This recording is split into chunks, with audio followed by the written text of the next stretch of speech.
Hello friends, good morning. Bharat study point YouTube channel में आपका हार्दिक अभिनंदन है। मैं राहुल मिश्रा स्वागत करता हूं आपका भारत स्टडी यूट्यूब चैनल के डेली करंट अफेयर्स के सेशन में। तो फ्रेंड्स, आज है 28 दिसंबर और 28 दिसंबर के इंपॉर्टेंट करंट अफेयर्स के क्वेश्चन को मैं इस वीडियो में डिस्कस करूंगा, जो कि आपके आने वाले किसी भी वनडे कॉम्पिटिटिव एग्जाम के लिए मोस्ट हेल्पफुल रहने वाले हैं। और हाँ फ्रेंड्स, आप इस पूरे सेशन को बहुत ध्यान से देखिएगा, क्योंकि आपके आने वाले किसी भी वनडे कॉम्पिटिटिव एग्जाम जहाँ पे आपके करंट अफेयर से क्वेश्चन आते हैं, उसके हिसाब से हमारा सेशन मोस्ट इंपॉर्टेंट रहने वाला है। और साथ ही साथ अगर आप और भी अच्छी प्रिपरेशन करना चाहते हैं अपने एग्जाम के रिगार्डिंग, तो Bharat study point YouTube channel को सब्सक्राइब करके बेल आइकन जरूर दबाइएगा, जिससे आपको आने वाली और भी क्लासेस की अपडेट मिलती रहे। तो चलिए फ्रेंड्स, स्टार्ट करते हैं अपने पहले प्रश्न से। हमारा आज का पहला प्रश्न है कि किस देश के वैज्ञानिकों ने हाल ही में मानव जबड़े की मांसपेशियों के एक नए हिस्से की खोज की है। तो स्विट्जरलैंड के वैज्ञानिकों ने मानव जबड़े की मांसपेशियों के एक नए हिस्से की खोज की है। तो आपका राइट आंसर क्या हो जाएगा? राइट आंसर हो जाएगा आपका स्विट्जरलैंड। इस क्वेश्चन का एक्सप्लेनेशन देखिए। स्विट्जरलैंड के बेसेल विश्वविद्यालय के वैज्ञानिकों ने हाल ही में मानव जबड़े की मांसपेशियों के एक नए हिस्से की खोज की है। वैज्ञानिकों ने मांससेटर मांसपेशी की इस नई संरचना को एक अतिरिक्त तीसरी परत के रूप में वर्णित किया है। इसे मस्कुलस मार्सेटर पार्स कोरोंडिया नाम देने का प्रस्ताव रखा है इन वैज्ञानिकों ने। मास्सेटर मांसपेशी को कान के नीचे महसूस किया जा सकता है। मास्सेटर मांसपेशी ही जबड़े के निचले हिस्से को ऊपर उठाती है और खाने को चबाने में इसकी अहम भूमिका होती है। यानी कि जो नई मांसपेशी खोज की गई है, उस मांसपेशी का नाम है आपका मास्सेटर मांसपेशी, जिसका जो ऑफिशियल नाम दिया गया है वो नाम दिया गया है मस्कुलस मास्सेटर पार्स कोरोंडिया। ये आपका नाम दिया गया है, ऑफिशियल नाम दिया गया है ये आपकी मांसपेशी का, जो नई मांसपेशी खोज की गई है। तो फ्रेंड्स, ये थे क्वेश्चन नंबर 1 और उसके रिगार्डिंग इंपॉर्टेंट फैक्ट्स। उम्मीद करता हूँ कि आपको हमारा सेशन पसंद आता होगा। यदि सेशन पसंद आता है तो वीडियो को लाइक, चैनल को सब्सक्राइब और वीडियो को एक शेयर जरूर करें। हमारा आज का दूसरा प्रश्न है कि हाल ही में किस टीम ने तमिलनाडु को हराकर पहली बार विजय हजारे ट्रॉफी का खिताब जीत लिया है? तो हाल ही में हिमाचल प्रदेश ने तमिलनाडु को हराकर पहली बार विजय हजारे ट्रॉफी का खिताब अपने नाम कर लिया है। तो आपका राइट आंसर क्या हो जाएगा? हिमाचल प्रदेश। हिमाचल प्रदेश ने विजय हजारे ट्रॉफी के फाइनल में 26 दिसंबर 2021 को तमिलनाडु को वीजेटी प्रणाली से 11 रन से हराकर पहली बार यह खिताब अपने नाम कर लिया है। तमिलनाडु ने कुल 316 रन बनाए थे, जबकि हिमाचल प्रदेश ने 47.3 ओवर में 4 विकेट पर 299 रन बनाए। तभी खराब लाइट की वजह से मैच को रोक दिया गया और फिर हिमाचल प्रदेश को विजेता घोषित कर दिया गया। हिमाचल प्रदेश ने पहली बार कोई घरेलू टूर्नामेंट जीतने में सफलता प्राप्त की है। आपको बता दें कि भारतीय घरेलू क्रिकेट में लिस्ट ए में T20 क्रिकेट और भारतीय महिला के मैचों में बारिश, मौसम की मार या किसी अन्य तरह की बाधा के वक्त VJD मेथड का इस्तेमाल किया जाता है। VJD मेथड से ही हिमाचल प्रदेश जो है यह जीत को हासिल किया है और पहली बार कोई खिताब को अपने नाम किया है घरेलू क्रिकेट में। तो आपका राइट आंसर क्या हो जाएगा? विजय हजारे ट्रॉफी किसने जीता है इस बार का? तो हिमाचल प्रदेश ने जीता है। अगला क्वेश्चन, क्वेश्चन नंबर 3 है हमारा। सुशासन दिवस प्रत्येक वर्ष कब मनाया जाता है? तो प्रत्येक वर्ष 25 दिसंबर को सुशासन दिवस मनाया जाता है। अब यह क्यों मनाया जाता है, आइए इसको समझते हैं। अटल बिहारी वाजपेयी का जन्म 25 दिसंबर को हुआ था। उनके जन्म दिवस को सुशासन दिवस अर्थात गुड गवर्नेंस डे के रूप में मनाया जाता है।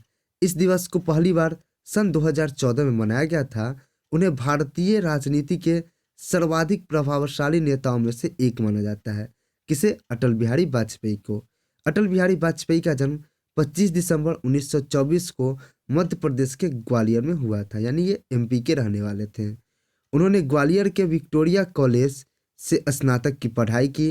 उन्होंने इसके बाद DAV कॉलेज कानपुर से राजनीतिक विज्ञान में MA की डिग्री प्राप्त की और बहुत बड़े राजनेता के रूप में उभर के आए हमारे अटल बिहारी वाजपेयी जी, इन्हीं के जन्म दिवस के रूप में प्रत्येक वर्ष 25 दिसंबर को सुशासन दिवस 2014 से मनाया जाने लगा। अगला क्वेश्चन, क्वेश्चन नंबर 4 है। हाल ही में किस राज्य सरकार ने नदी उत्सव योजना का शुभारंभ किया है? तो हाल ही में गुजरात सरकार ने नदी उत्सव योजना शुरू करने की घोषणा की है। तो का राइट आंसर क्या हो जाएगा? राइट आंसर आपका ऑप्शन नंबर 3 हो जाएगा। तो गुजरात सरकार ने नदी उत्सव योजना को शुरू करने का निर्णय 26 दिसंबर 2021 को लिया। गुजरात सरकार ने राज्य के विकास में नदियों के योगदान के साथ साथ उनकी सुरक्षा के बारे में जागरूकता बढ़ाने के लिए नदी उत्सव शुरू किया। यह 5 दिवसीय कार्यक्रम है जो 30 दिसंबर 2021 को समाप्त हो जाएगा। यह पश्चिमी राज्य की 3 मुख्य नदियों का सम्मान करेगा, जिसमें नर्मदा, तापी और साबरमती नदी प्रमुख है। गुजरात के मुख्यमंत्री विजय रूपाणी ने कृषि विविधीकरण योजना 2021 का लॉन्च किया, जिससे आदिवासी क्षेत्रों में वनबंधु किसानों को भी लाभ प्राप्त हो सके। तो अगर आपसे क्वेश्चन आ जाए कि कृषि विविधीकरण योजना 2021 किस राज्य सरकार ने लॉन्च किया, तो वो किया आपके गुजरात के सरकार ने, जो विजय रूपाणी की सरकार है। अगला क्वेश्चन नंबर 5 है। हाल ही में किसने वाराणसी में 3 दिवसीय काशी भारतीय अंतर्राष्ट्रीय फिल्म महोत्सव का आयोजन किया?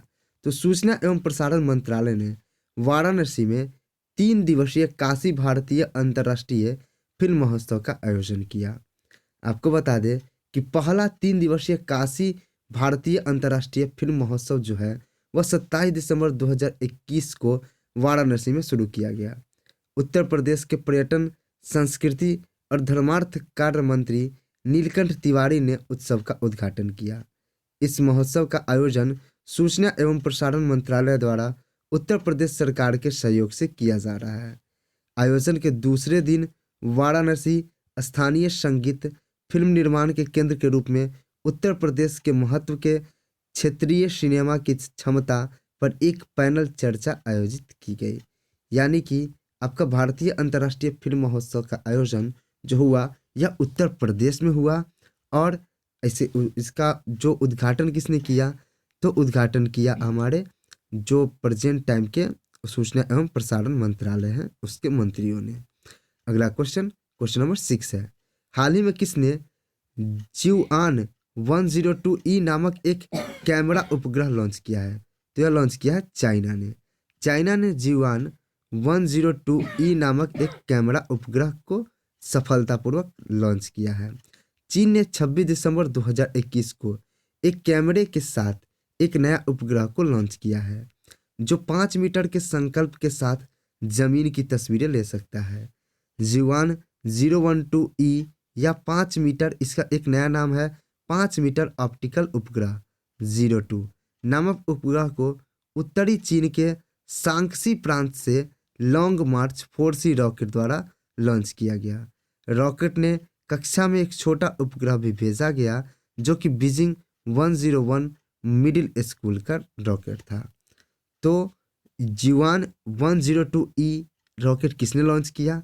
यह रॉकेट लॉन्च किया है आपके हमारे धोखेबाज चाइना ने, और चाइना ने यह रॉकेट लॉन्च किया है और साथ ही इस पे कैमरा लगा कर लॉन्च किया है, जिसे 5 मीटर के संकल्प के साथ जमीन की तस्वीरें भी ले जा सकती है, और जिसे हम 5 मीटर ऑप्टिकल उपग्रह 02 भी कह सकते हैं। अगला क्वेश्चन नंबर 7 है। अवैध मानी जाने वाली सामग्री को हटाने में विफल रहने पर किस देश ने दिसंबर 2021 में गूगल और मेटा पर कुल $125 मिलियन का जुर्माना लगाया है? तो यह लगाया है हमारे फ्रांस ने। यानी फ्रांस ने अवैध माने जाने वाली सामग्री को विफल रहने पर न हटाने के रूप में गूगल और मेटा पर कुल $125 मिलियन का जुर्माना लगा दिया है। आपको बता दें कि ऐसा पहली बार हुआ है, इसका राइट आंसर होगा रूस, इसका राइट आंसर होगा यह किया है आपके रसिया ने यह किया है। ऐसा पहली बार होगा जब किसी रूसी अदालत ने यह जुर्माना लगाया है गूगल और मेटा पर।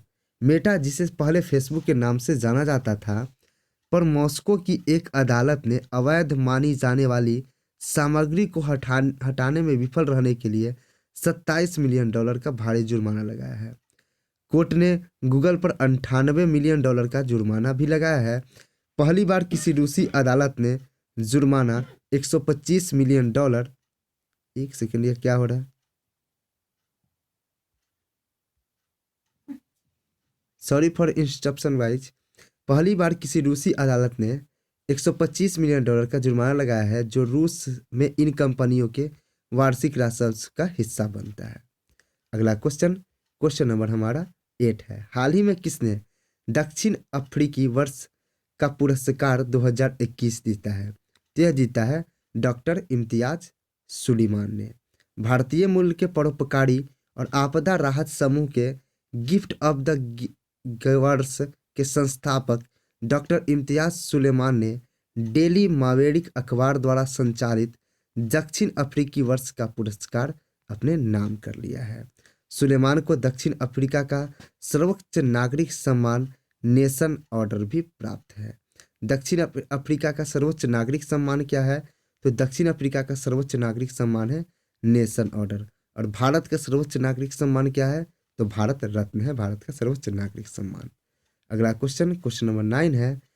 आर्क बिशप डेसमंड टुटू का संबंध किससे है? देश से है। तो आर्क बिशप डेसमंड टुटू का संबंध जो है वह दक्षिण अफ्रीका से है।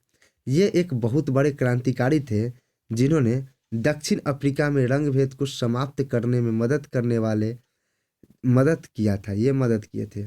सन 1948 से 1991 तक दक्षिण अफ्रीका में अश्वेत बहुमत के खिलाफ श्वेत अल्पसंख्यक सरकार द्वारा लागू नस्लीय अलगाव और भेदभाव की नीति को समाप्त करने के आंदोलन के पीछे प्रेरक शक्तियों में से एक थे आपके आर्क बिशप डेसमंड टुटू। इस संघर्ष में उनकी जो भूमिका थी, उन्होंने 1984 में नोबेल पुरस्कार भी प्राप्त किया था अपनी इस भूमिका के लिए। अगला क्वेश्चन, क्वेश्चन नंबर 10 है।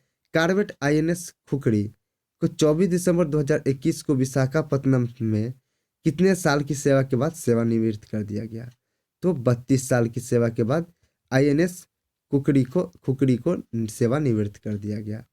भारत की पहली स्वदेश निर्मित मिसाइल INS खुखड़ी को 24 दिसंबर 2021 को विशाखापत्तनम में 32 साल की सेवा के बाद सेवा मुक्त कर दिया गया या सेवानिवृत्त कर दिया गया।